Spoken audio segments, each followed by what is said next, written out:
அன்பின் பிதாவே, இந்த காலை வேளைக்காமக்க நன்றி செலுத்துகிறோம். என்னுடைய நாமம் உயர்ந்ததென்று பிரஸ்தாபப்படுத்துங்கள் என்று சொல்லியிருக்கிறீர்.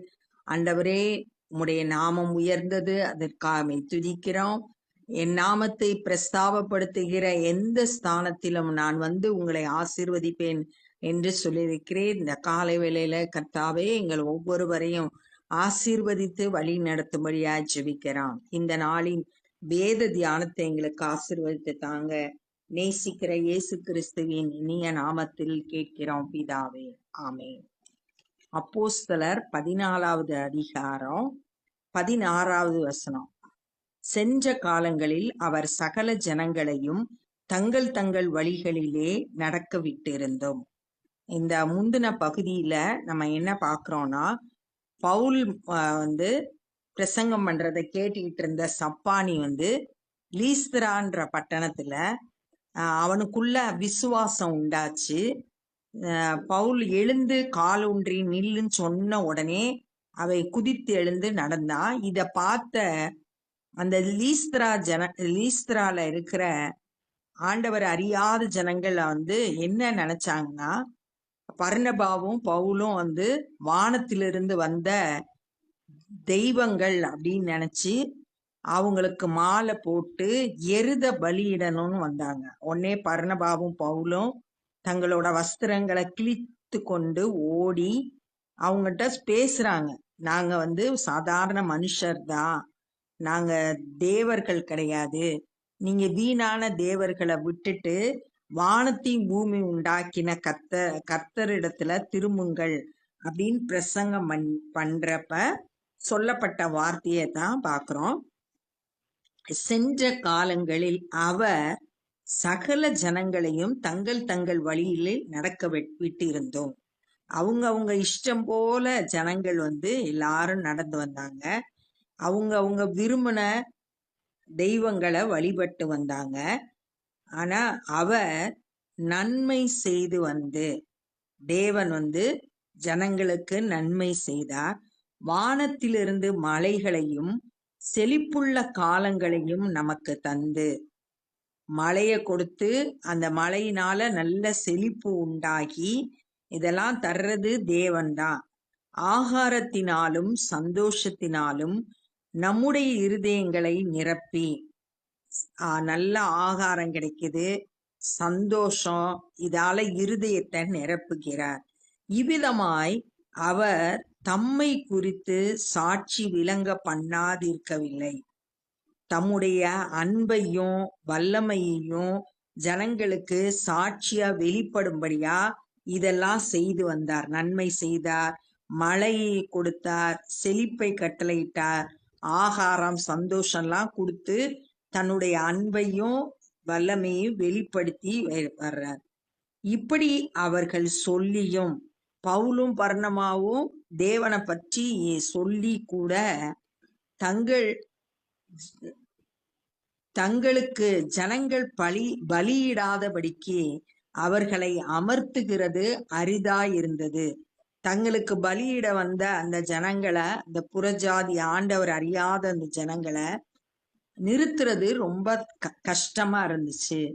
ஏன்னா அவங்க தெய்வம்னு நினைச்சதுனால அத நிறுத்துறது அவங்களுக்கு கஷ்டமா இருந்தது. பின்பு அந்தியோகியாவிலும் இக்கோனியாவிலும் இருந்து சில யூதர்கள் வந்து, இந்த அந்தியோகியால தான் அவங்க முதல்ல பிரசங்கம் பண்ணாங்க. 13வது அதிகாரம் 50வது வசனத்துல அந்தியோகியால இருக்கிற ஜனங்கள் வந்து, யூதர்கள் வந்து இவங்க 2 பேரையும் அங்க விட்டு துரத்தி விட்டாங்க. அடுத்து அவங்க வந்து இக்கோனியாவுக்கு வந்தாங்க, அங்க பிரசங்கம் பண்ணாங்க, அங்க நிறைய பேர் ஆண்டவரை விசுவாசித்தாங்க. அப்போஸ்தலர் 14வது அதிகாரம் 5-6 வசனத்துல பார்த்தோன்னா, அங்க இருந்து இக்கோனியால இருந்து இவங்க 2 பேரும் துரத்தப்பட்டாங்க, பவுலும் பர்னபாவும். அந்த இப்ப என்ன செய்யறாங்கன்னா, அந்த 2 பட்டணத்துல இருக்கிற யூதர்கள் இப்ப அவங்க இங்க லீஸ்திரால ஊழியம் செஞ்சுக்கிட்டு இருக்காங்க, அந்த பட்டணத்துக்கு வந்துட்டாங்க.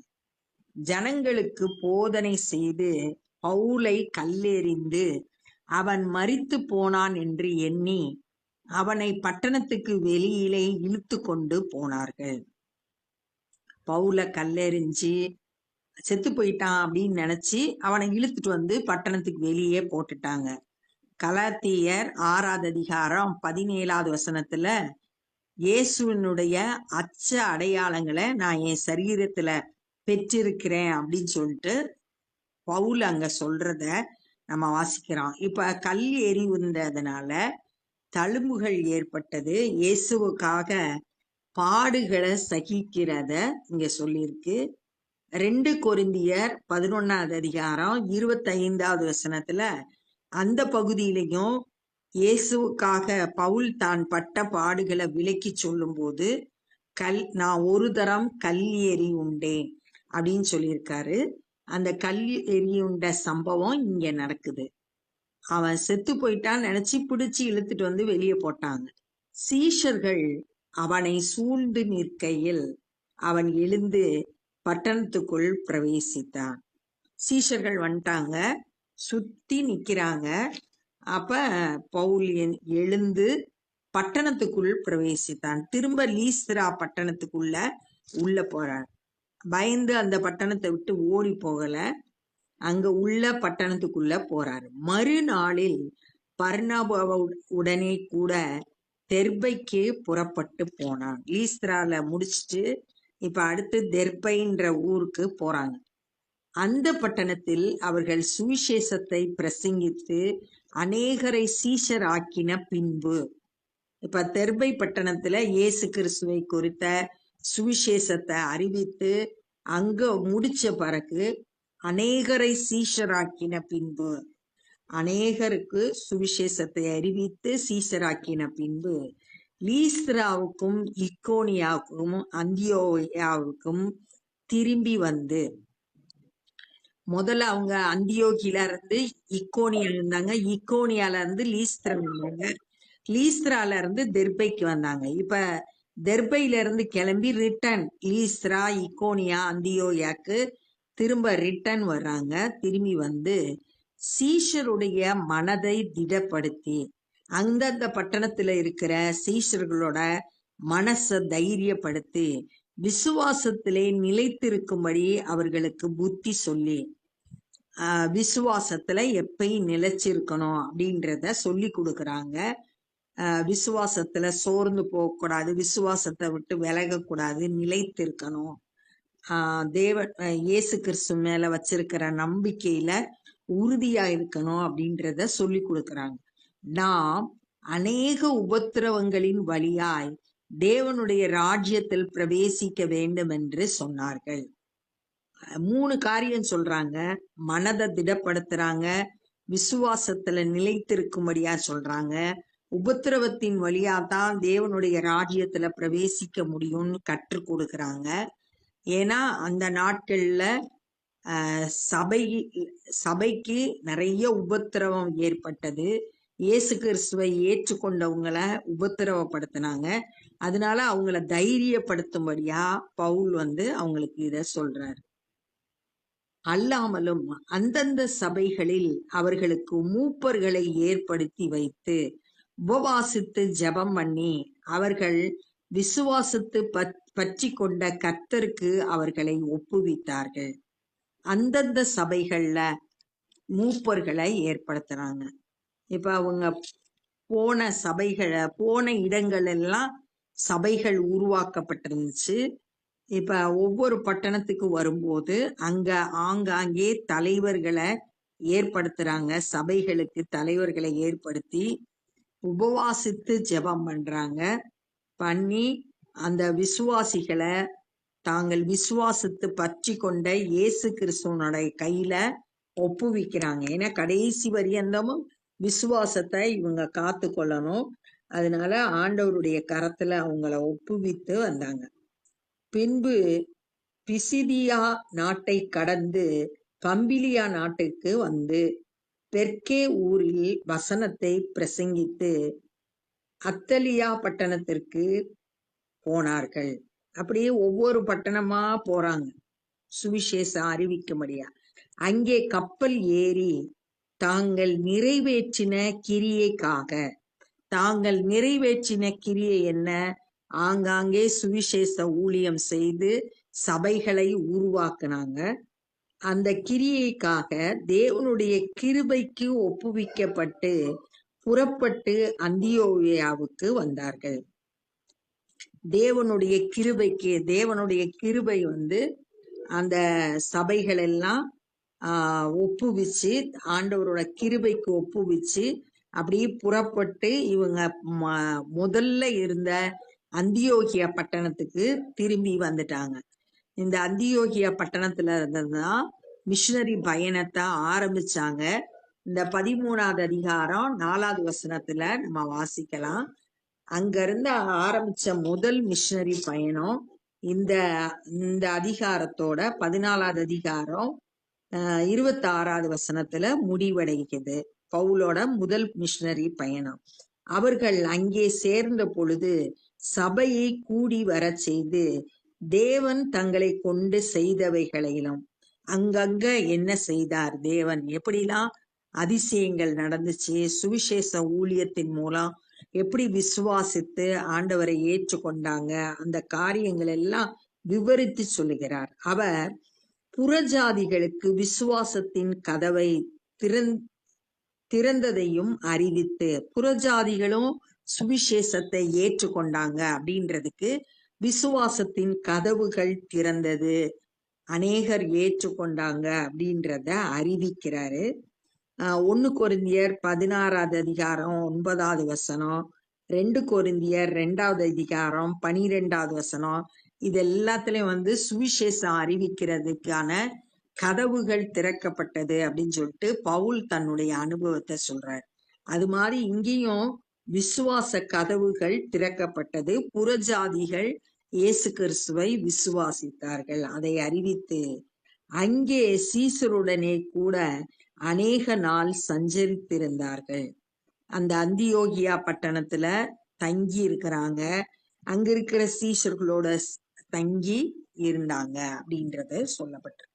அப்ப இந்த நாள்ல என்ன கற்றுக்கொண்டோம் அப்படின்னா, தங்களை தெய்வமா வழிபட நினைச்ச அந்த லீஸ்திரா பட்டணத்து மக்கள் இடத்துல இயேசு கிறிஸ்துவை குறித்து பேசுறாங்க.